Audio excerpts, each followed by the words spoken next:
દેવકી જય. હવે ગરમીની શરૂઆત થઈ ગઈ છે. 1 મહિનાથી 1.5 મહિના સુધી પશુ પક્ષીઓને સાચવવાની જવાબદારી માનવ જાતની થાય છે.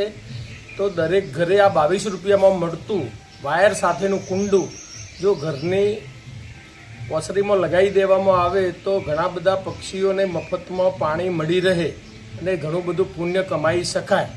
તો મારી આ માધ્યમથી નમ્ર વિનંતી છે બધા જ ગ્રીન કમાન્ડોને અને બધા જ ગુજરાતના વાસીઓને કે ફૂટેલા કોઈપણ વાસણમાં પણ પાણી ભરીને જો ઘરની આગળ મૂકવામાં આવશે તો હજારો જીવજંતુઓને આ મફતની સેવા કરવાનું પુણ્ય આપણને મળશે.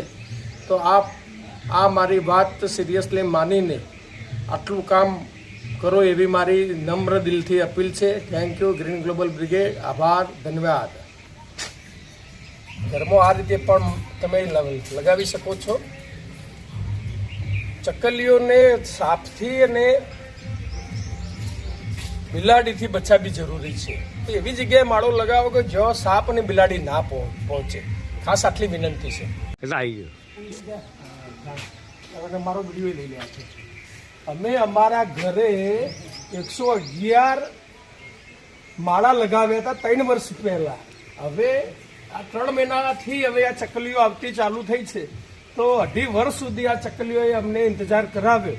પણ હવે ધીરે ધીરે આ ચકલીઓ આવી રહી છે. એનો આ તમારી સામે આ 2 ચકલીઓ અત્યારે જોવા મળે છે.